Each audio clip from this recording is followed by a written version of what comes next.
హే gas అందరు బాగున్నారు కదా. వెల్కమ్ బ్యాక్ అమ్మా కిచెన్స్. ఇవాళ నేను సెల్ఫ్ కుక్ అయితే చేస్తున్నాను. ఇవాళ నేను బజ్జీ అయితే ప్రిపేర్ చేసుకుంటున్నాను. అమ్మాయి హెల్ప్ లేకుండానే నేను ఈ బజ్జీ అయితే ప్రిపేర్ చేసుకుంటున్నాను. నేనైతే క్యాప్సికమ్ బజ్జీ చేసుకుంటున్నాను. నాకైతే క్యాప్సికమ్ బజ్జీ చాలా ఇష్టం. సో అందుకే నేను క్యాప్సికమ్ బజ్జీ అయితే ప్రిపేర్ చేసుకుంటున్నాను. క్యాప్సికమ్ బాగా వాష్ చేసుకొని ఇలా పొడవుగా కట్ చేసేసుకున్నాను. అయితే సరిగ్గా కట్ చేయడం కూడా రాదు, బట్ అడ్జస్ట్ అయిపోయింది. ఫస్ట్ టైం అయితే నేను కట్ చేస్తున్నాను. మోస్ట్గా నేను బజ్జీ ప్రిపేర్ చేసేస్తాను, కానీ ఇలా కటింగ్ అవన్నీ అయితే నేను చేయను, అమ్మే చేసేస్తుంటారు. సో అందుకే నాకు కొంచెం కష్టం అనిపించింది కట్ చేయడం. అయినా సరే కట్ చేసేసాను. నేను మొత్తం అలా కట్ చేసేసుకొని సైడ్కి పెట్టేశాను. ముద్ద కోసమని శనగపిండి 6 to 7 స్పూన్ శనగపిండి అయితే యాడ్ చేసుకున్నాను. బియ్యం పిండి 3 స్పూన్ యాడ్ చేసుకున్నాను.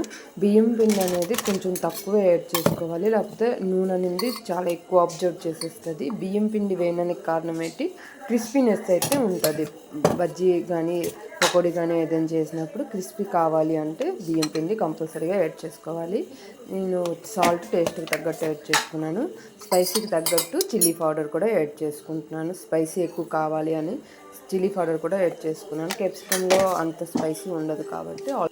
నెక్స్ట్ జీలకర్ర, కొంచెం టేస్ట్ బాగుంటుందని జీలకర్ర కొంచెం యాడ్ చేసుకున్నాను. 1 స్పూన్ లాగా వేసుకున్న తర్వాత కారం కొంచెం చిటికెర అంటే యాడ్ చేసుకోవాలి. మరీ ఎక్కువ యాడ్ చేసుకుంటే మనకు ఆయిల్ అయితే ఎక్కువ అబ్జర్వ్ చేసేస్తుంది. సో మనకు కొంచెం యాడ్ చేసుకొని బాగా మిక్స్ చేసేసుకోవాలి.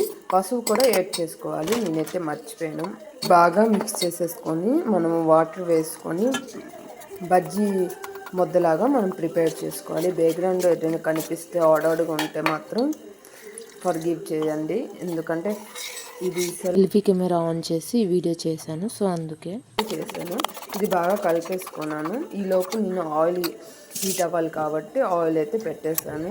టేస్ట్ కూడా కొంచెం చూసాను, చెక్ చేసుకున్నాను అన్నీ సరిపోయిందో లేదో. ఇలా గ్లాస్లో వేసి మనం బజ్జీ ప్రిపేర్ చేసుకుంటే ఈజీగా మనకి మొత్తానింది వేస్ట్ కాకుండా ఈజీగా మనం డీప్ ఫ్రై అయితే చేసేసుకోవచ్చు. ఇలా మొత్తం నేను డీప్ ఫ్రై అయితే చేసేసాను. డీప్ ఫ్రై చేసుకొని కొంచెం గోల్డెన్ కలర్ వచ్చే వరకు అయితే నేను డీప్ ఫ్రై చేసుకున్నాను.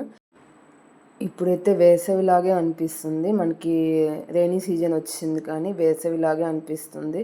చాలా వేడిగా ఉంది. బజ్జీ చేసినంతసేపు నాకు వేడిగా అనిపించింది. సో ఇప్పుడైతే బజ్జీ అయితే రెడీ అయిపోయింది. ఒక పేపర్ వేసి ప్లేట్లోపు తీసుకున్నాను.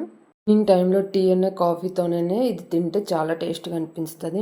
మీకు నచ్చితే తప్పకుండా ట్రై చేసేసండి. ఈ వీడియో నచ్చితే లైక్, షేర్, సబ్స్క్రైబ్ చేయడం మర్చిపోవద్దు. ఈ వీడియో మీకు నచ్చిందో లేదో కింద కామెంట్ చేయండి. Thank you for watching video. Thank you.